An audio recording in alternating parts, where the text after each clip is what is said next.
बिस्मिल्लाहिर्रहमानिर्रहीम। अस्सलाम वालेकुम। मैं एजाज़ बुखारी अर्ज़ कर रहा हूँ। देखिए जनाब, अक्सर लोग ये सवाल करते हैं कि हम how to think in English, यानी हम अंग्रेज़ी में कैसे सोचें। बज़ाहिर बड़ा मुनासिब सवाल है, यानी इसको हम ये नहीं कह सकते कोई गैर मुनासिब नौइयत का सवाल है, क्योंकि अक्सर ये कहा जाता है कि जिस ज़बान में आप बात करते हैं अगर आप उसी ज़बान में सोच रहे हैं तो आपको उस ज़बान में बोलने में इतनी ज़्यादा दिक्कत नहीं होती। और बड़ा वो जिसको बोलते हैं ना कि ये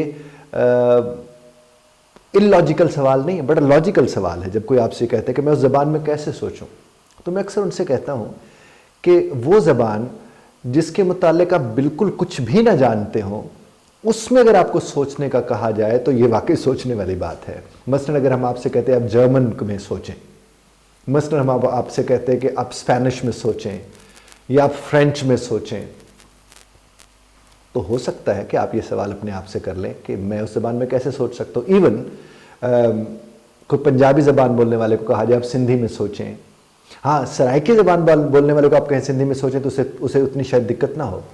इस तरह से आप पश्तो या बरावी में सोचने का कहें उसको, जो बिल्कुल ही उससे नाआशना है, जब बिल्कुल ही जिसे उसका इल्म नहीं है, तो उनसे अगर ये सवाल करेंगे तो फिर बात समझ आती है। लेकिन जब आप बात करते हैं ना जनाब कि आप अंग्रेज़ी में कैसे सोचें, तो एक लम्हे को मेरे साथ रहिएगा। हम इधर ही बैठे बैठे हम इसी का हल निकालते हैं कि किसी भी ज़बान को जब सोचना हो किसी ज़बान में, तो सबसे पहले जो चीज़ होती है कि क्या आपको उस ज़बान के नाउन्स यानी इस्म यानी नाम, क्या आपको उस ज़बान के आते हैं। सिंपल। अगर तो आपको उस ज़बान में नाउन्स आते हैं और वो ढेर सारे हैं जो आते हैं, तो फिर तो साहब उस ज़बान में सोचना इतना मुश्किल नहीं होना चाहिए।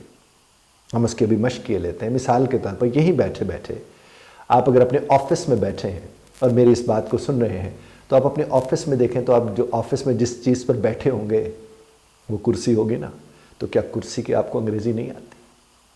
देखिए आपने खुद ही कह दिया चेयर। इसी तरह जो आपके सामने टेबल होगी, जिसको मेज़ कहते हैं, क्या टेबल आप पहली दफ़ा सुन रहे हैं? इस तरह से आपके सामने मोबाइल पड़ा होगा।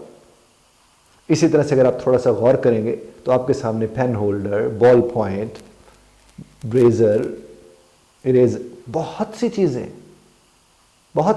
प्रिंटर है, लैपटॉप है, कंप्यूटर है, माउस है, कीपैड है। अब ये जो मैं लफ्ज़ बोल रहा हूँ, कौन सा ऐसा लफ्ज़ है साहब जो आप पहली दफ़ा सुन रहे हैं? इसी तरह आपके वहाँ पर अगर बिन पड़ी हुई है, वो जिसमें कूड़ा वगैरह डालते हैं आपके ऑफिस में, डोर है, लॉक है, अनलॉक है, कीज़ हैं, एसी है जी, वो छोटा फ्रिज भी रखा होता है, डिस्पेंसर है, पेपर है, नोटबुक है, वॉलेट है, खाकीज़ हैं। अब आप देख कौन से ऐसे लफ्ज़ हैं जो आप पहली दफ़ा सुन रहे हैं साहब। इसी तरह थोड़ी देर को घर चलते हैं, तो घर जाकर आप अपने देखिए ज़रा, आप अपने ड्राइंग रूम में बैठे हो तो ड्राइंग रूम साहब कौन सी ज़बान का लफ्ज़ है? आप जिसके ऊपर बैठे हैं वो काउच है, वो सोफ़ा है, वो कौन सी ज़बान का लफ्ज़ है साहब? आप जिसको देख रहे हैं सामने एलईडी या एलसीडी है, तो वो कौन सी ज़बान है? फिर जिस रिमोट के ज़रिए आप उसे घुमा रहे हैं वो रिमोट क्या है? फिर आप बदल क्या रहे हैं? चैनल देख क्या रहे हैं? टीवी शोज़, पॉलिटिक्स के शोज़ आप देख रहे हैं। बहुत कम होता है कि हम सियासी शो देख रहे हैं, ज़्यादातर तो ये देखने को मिलता है कि हम पॉलिटिक्स के शो देख रहे हैं। और फिर यही मत रुकिए, आप तो उठ के किचन में चले जाइए, तो जहाँ चले गए हैं वो किचन है, तो किचन कौन सी ज़बान का लफ्ज़ है? और जब आप उसके अंदर गए तो वहाँ आपको ओवन नज़र आ गया, तो ओवन कौन सी ज़बान का लफ्ज़ है?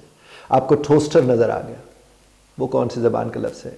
आपको सॉसर नज़र आ गई, आपको स्पून्स नज़र आ गए, आपको फोक्स नज़र आ गए, आपको प्लेट्स नज़र आ गई, आपको कप्स नज़र आ गए, कौन सी ज़बान का लफ्ज़ है? ऑयल, घी तो हम बहुत कम नाम में इस्तेमाल करते हैं। ऑयल कौन सी ज़बान का लफ्ज़ है साहब? कबर्ड, रैक्स, फरमाइए तो सही ज़रा, कैसे नहीं सोच सकते आप उस ज़बान में? अरे जिस ज़बान के सैकड़ों नहीं हज़ारों लफ्ज़ आपको आते हो, ये हो कैसे सकता है कि आप उस ज़बान में सोच नहीं सकते? आप सोच सकते हैं। हाँ, अब यह है कि ज़ाहिर है आपके जहन में एक सवाल पैदा हो रहा होगा, एक एक लफ्ज़ थोड़ी बोलना है। हम ये कह रहे हैं कि वोकैबुलरी आपके पास है। फिर अगर आपने मेरे बाकी लेक्चर सुन रखे हैं जिसमें मैंने 2 लफ्ज़ों की मदद से, 4 लफ्ज़ों की मदद से आपकी खिदमत में ये बातें पेश की हैं, आप ज़रा उस पर गौर तो करके देखिए। अब इसी को देख लीजिए, वेयर इज एक लफ्ज़ होता है, जन टुकड़ा बोलते हैं वेयर इज, कहाँ है। अब आपके यहाँ जितनी भी चीज़ें होंगी, वेयर इज کہ جواب میں مثلا اس سے پوچھے where is remote controller, where is plate, where is cup, ہے جی.